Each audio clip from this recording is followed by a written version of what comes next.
दोस्तों आज है 19 अक्टूबर और आज शाम 5 बजे को जो फर्स्ट राउंड का सीट एक्सेप्टेंस वाला पार्ट है आपकी तरफ से वो बंद हो जाएगा। यानी कि अगर आपने अभी तक फीस जमा नहीं कराई है सीट एक्सेप्टेंस वाली, आपने अभी तक अगर डॉक्यूमेंट्स को अपलोड नहीं किया है जो भी जूसा की साइट के अनुसार आए हैं, और एक तीसरी बात कि अगर आपने फ्लोट फ्रीज या स्लाइड वाला ऑप्शन फिल नहीं किया है तो आपको अभी तक वो कर देना चाहिए। शाम को 5 बजे के बाद आप ये सब काम नहीं कर पाएंगे। अब यहाँ पे 2-3 मेन इंपॉर्टेंट ऐसी चीजें हैं जिसमें बच्चों को खासा दिक्कत आ रही है, कमेंट सेक्शन भरा हुआ है उन चीजों से, तो उस पर एक डिटेल्ड जो नॉलेज है वो मैं आपको दे देना चाहता हूं। बहुत सारे बच्चों को इस चीज में दिक्कत हो रही है कि भैया मेडिकल सर्टिफिकेट किस तरीके से हमारे को वहां पे अपलोड करना है। तो सबसे पहली बात, एनेक्सर 8 नाम से एक डॉक्यूमेंट पड़ा हुआ है जूसा की साइट पर, उस एनेक्सर 8 में ही आपका मेडिकल सर्टिफिकेट है। पूरा एक प्रिंट आउट उसके अंदर दे रखा है आपको। उसके अंदर खाली जो फिल इन द ब्लैंक्स है उनको आपको भरना है और जाके जो भी गवर्नमेंट हॉस्पिटल आपके नियर बाई है उसमें एक गवर्नमेंट ऑथराइज्ड डॉक्टर से जाके उसे फिल करवा लेना है।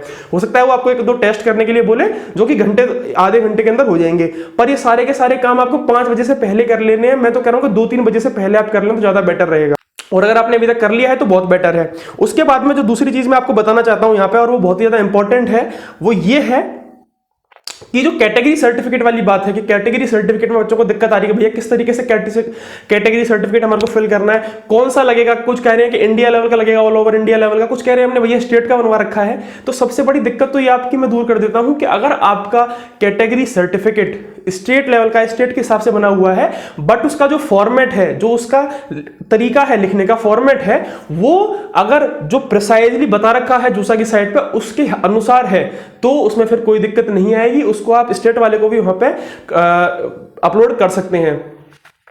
अगर मैं प्रिसाइजली बताऊं तो जिस तरीके से मान लीजिए कैटेगरी जो होती है उसके अंदर उसका जो फॉर्मेट होता है वो इस तरीके से होता है कि उसके अंदर आपकी जो कैटेगरी है उसका पूरा नाम लिखा जाता है। वो एक जो उनके पास में स्लिप होती है कि उसके अनुसार जो कैटेगरी के नेम होते हैं, इसकी मान लीजिए आप अगर जांगड़ हैं तो उसके अंदर आएगा खाती, इस तरीके से वो एक पूरा फॉर्मेट है। उसके अनुसार अगर आपका स्टेट वाला भी है बना हुआ तो उसको भी आप अपलोड कर सकते हैं। जहां तक मेरे को लग रहा है 99% क्वेरी रेज नहीं होगी।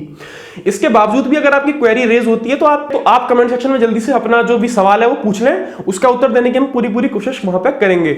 तीसरी जो बात है वो बहुत इंपॉर्टेंट ये है कि स्टेट ऑफ एलिजिबिलिटी अभी तक बच्चों को दिक्कत आ रही है, तब कि ये 17 तारीख को भी हमने इस पे इंफॉर्मेशन दे दी थी, 18 तारीख को वीडियो भी बन गई थी, 17 तारीख को वीडियो भी बन गई थी कि स्टेट ऑफ एलिजिबिलिटी क्या है। अरे भैया स्टेट ऑफ एलिजिबिलिटी में आपको या तो आपकी 12th क्लास की मार्कशीट या फिर 12th क्लास का एडमिट कार्ड, मान लो अगर आपकी मार्कशीट आपके पास नहीं आई है तो 12th क्लास का admit card. Basically state of eligibility में वो ये चेक करते हैं कि आपने अपनी 12th क्लास कहां से करी है। ये कोई मतलब नहीं होता कि आपका आधार कार्ड लाके दो या फिर और कुछ।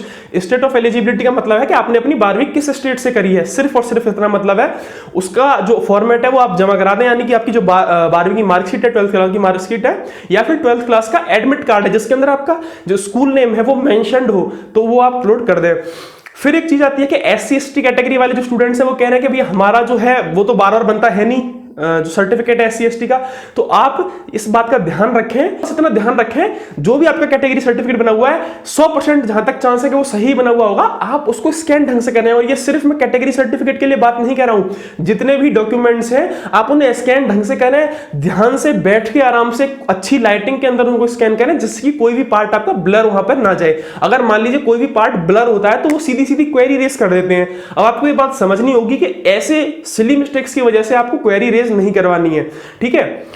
तीसरी बात, सबसे बड़ी बच्चों को ये दिक्कत आ रही है कि जिनका ये सारा काम हो चुका है कि भैया अगर मान लो इस राउंड में तो मुझे NIT मिल गई, अगले राउंड में IIT मिल जाए, या फिर इस राउंड में IIT मिली है कोई लोअर ब्रांच किसी लोअर IIT में और अगले राउंड में मुझे कोई IIT अलॉट हो जाती है, तो मान लो मैं फिर क्या करूंगा, ये सारे स्टेप्स मुझे दोबारा करने पड़ेंगे। जी हां, जितने डॉक्यूमेंट्स मान लीजिए अगर आप NIT वाले सिस्टम में है, NIT, IIIT, GFTI में, तो जितने डॉक्यूमेंट्स आपने जमा कर दिए हैं अपलोड वो तो ठीक है।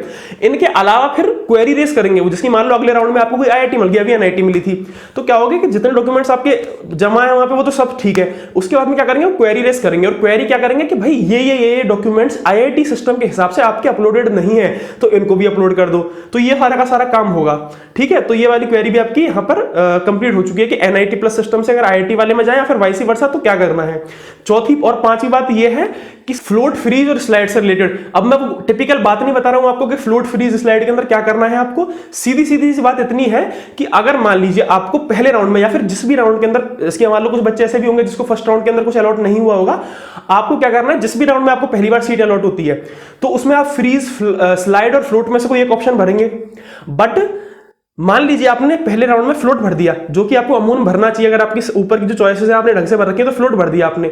फिर उसके बाद में क्या आपके पास अगले राउंड में चॉइसेस होंगी कि आप उसको फ्लोट भी कर सकते हैं, स्लाइड भी कर सकते हैं और फ्रीज भी कर सकते हैं। दोबारा फ्लोट कर दिया तो दोबारा अगले राउंड में ये चीजें आएंगी कि फ्लोट करना है, अगर बदलती है सीट, कि फ्लोट, फ्रीज और स्लाइड में से क्या करना है। मान लीजिए आपने जिस राउंड में आपको सीट मिली उसमें आपने कर दिया स्लाइड, तो अगले ऑप्शन में आपके पास ऑप्शन क्या आएगा, या तो स्लाइड करो भैया या फिर फ्रीज करो। उसमें फिर फ्लोट का ऑप्शन खत्म हो जाता है। और अगर आपने मान लीजिए फ्रीज कर दिया तो फिर कोई ऑप्शन नहीं बचता, फिर खाली फ्रीज वही सीट हो जाती है और आप अपने आप ही जोसा काउंसलिंग से अल्टीमेटली बाहर हो जाते हैं।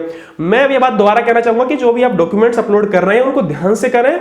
जो भी कैटेगरी सर्टिफिकेट है या फिर जो भी ओबीसी का, एनसीएल का हो गया या फिर SC ST का हो गया, उसका फॉर्मेट अगर आपका स्टेट का भी बना हुआ है और फॉर्मेट सेम है जो कि उन्होंने जोसा वाली साइट पे अपलोड कर रखा है उस हिसाब से, तो फिर आपको कोई दिक्कत नहीं आएगी। फॉर्मेट अलग है तो फिर एक चिंता वाली बात हो सकती है। जहां तक है तो मुझे लगता नहीं है कि फॉर्मेट अलग होगा। SC ST वाले बच्चों का फॉर्मेट लगभग सेम ही रहता है और उनके बार बार बनते भी नहीं है ये जो सर्टिफिकेट्स हैं। तो आप ध्यान इस चीज का रखें कि आप जब उसको स्कैन कर रहे हैं तो ढंग से करें, ब्लर वगैरह ना हो। ठीक है, इतनी बात का आप ध्यान रखें और ये चीजें अपलोड करें। फर्स्ट राउंड के लिए जो सीट एक्सेप्टेंस वाला पार्ट है, फीस वगैरह भी जो जमा करानी है आपको, फीस वाले में बता देता हूं मैं आपको कि फीस आपको SBI के कार्ड से जमा करानी है, क्रेडिट कार्ड से, डेबिट कार्ड से कर सकते हो, वो आपकी लिमिट के ऊपर है। दूसरे वाले कार्ड से जहां तक मुझे पता चला है शायद PNB का काम कर रहा है और तो काम नहीं कर रहे हैं। और इसमें भी अगर आपको इसके फटिक में नहीं पड़ना है तो बैंक अभी तो खुले हुए हैं, मैं वीडियो 12 बजे डाल रहा हूं, इसके बाद में आप जाएं। अगर आपको क्रेडिट कार्ड या फिर डेबिट कार्ड से नहीं हो पा रहा है तो वहां पे SBI की ब्रांच में जाएं और SBI का चालान निकलवा के जमा करा दें। जनरल कैटेगरी के बच्चों के लिए 35,000 रुपए है और जो SC ST वाले हैं उनके लिए 15,000 रुपए है। तो ये काम आप सबसे पहले करते हैं, कोई भी गलती। और जो भी आपको क्वेरी अगर ऐसी लगती है फिर भी ज्यादा, तो कमेंट सेक्शन में आके सीधा सीधा एक टू द पॉइंट बिल्कुल सवाल आप पूछ लें। Best of luck.